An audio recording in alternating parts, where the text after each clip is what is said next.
Судскиот систем е еден од примерите каде што најдобро може да се види каква вербална и ментална конфузија има во редовите на СДСМ, пишува неделникот Република, наведувајќи дека за 10 години СДСМ направија такви осцилации во ставовите што не може да се мери ни со нанотехнологија.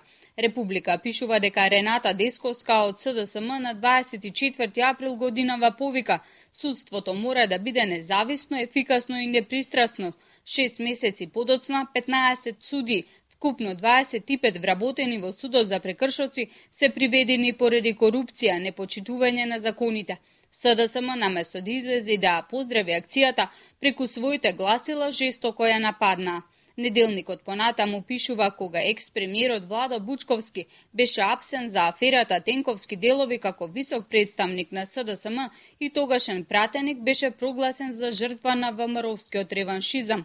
Подоцна, кога Бучковски се откажа од партијата за која виде дека тоне и се обиде да создаде друг политички субјект, СДСМ излезе со теза дека Бучковски е во договор со ВМРО-ДПМН за да не замине в затвор, за на крајот, кога апелација го осуди екс-премиерот на 2 години затвор и беа побиени сите тези на опозицијата, таа реши да молчи, се вели во текстот.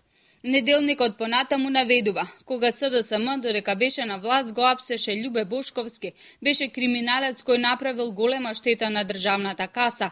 Подоцна, кога Бошковски од Немајкаде стана нивни политички партнер, а кога беше осуден за 2 релативно чисти судски случаи, одеднаш стана жртва на владеачката партија.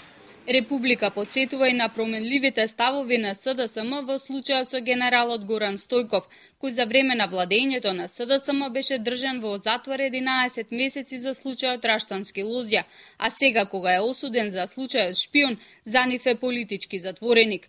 Може би најинтересен од сите овие случаи, наведува неделникот, е оној со Паско Кузман, кој долго време преку медиумите блиски или под контрола на опозицијата беше вербално јавно растргнуван и етикетиран како татко на антиквизацијата, а кога тој беше осуден за криминал, експресно беше промовиран во жртва кој е осуден само затоа што се скарал со ВМРО-ДПМН.